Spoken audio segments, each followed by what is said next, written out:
ان کے علاوہ 90 ڈراموں کے فقط نام ہیں، ایک سیٹر ڈرامے کی 400 کے قریب سطور ہیں اور بقیہ ڈراموں کے چند ٹکڑے، حصے یا اقتباسات ہیں۔ سوفوکلیس کے یہ 7 ڈرامے اس کے فنی بلوغت کے دور کے لگتے ہیں۔ ان میں سے صرف 2 ڈراموں پر تاریخ درج ہے۔ کہا جاتا ہے کہ سوفوکلیس کا آخری ڈرامہ اوڈیپس کلونس میں اس کی موت کے بعد اس کے پوتے نے پیش کیا تھا۔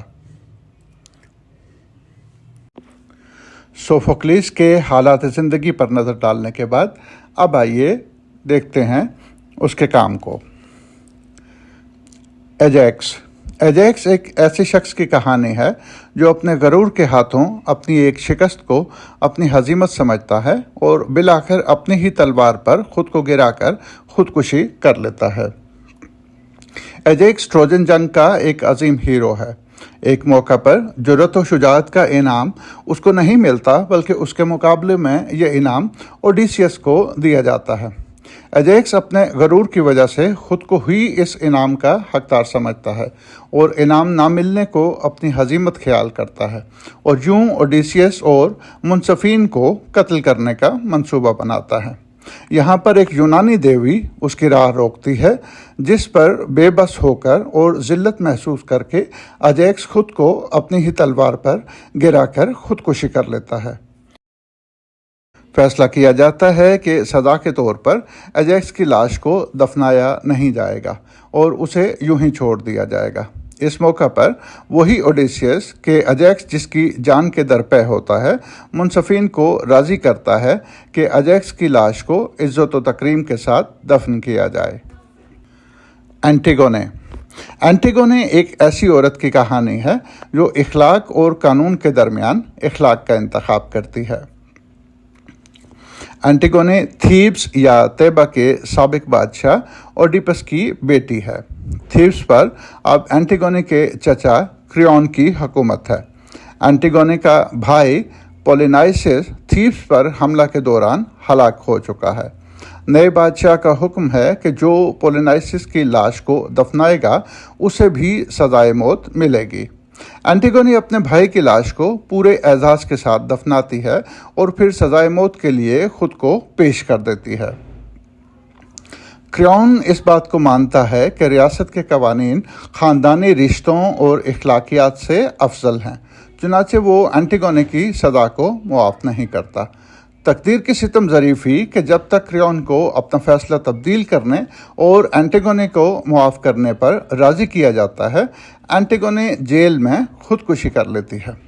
کریون کا بیٹا اینٹیگونے کی محبت اور ہمدردی میں خود کو ہلاک کر لیتا ہے اور کریون کی بیوی اپنے بیٹے کی ہلاکت کے صدمے میں خود کو مار دیتی ہے۔ چیکینین ویمن یا تراکیسی عورت، یہ ایک ایسے مرد اور عورت کی کہانی ہے جو اپنے غیر محتاط رویے، غلط فہمی اور حسد کی وجہ سے اپنا گھر برباد کر لیتے ہیں۔ اس ڈرامے کی کہانی ایک تراکیسی عورت ڈائنیریا کی اپنے خامد کی محبت واپس حاصل کرنے کی کاوشوں کے گرد گھومتی ہے۔ ڈائنیرا کا خامد ہیراکلیس یا ہرکولیس جنگی مہم پر ہے، جہاں سے وہ یہ سوچے بغیر کہ اس کی بیوی کے دل پر کیا گزرے گی، اپنی نئی کنیز کو اپنی بیوی کے ساتھ رہنے کے لیے اپنے گھر بھیجتا ہے۔ اس کی بیوی کنیز سے مل کر اس احساس میں گرفتار ہو جاتی ہے کہ اس کا خامد اب اس میں دلچسپی نہیں رکھتا، اور یوں وہ اس کی توجہ حاصل کرنے کے لیے جو کوششیں کرتی ہے ان سے الٹا اس کے خامد کو ہی نقصان پہنچتا ہے۔ جب ڈائنیرا کو اس حقیقت کا علم ہوتا ہے تو وہ خودکشی کر لیتی ہے۔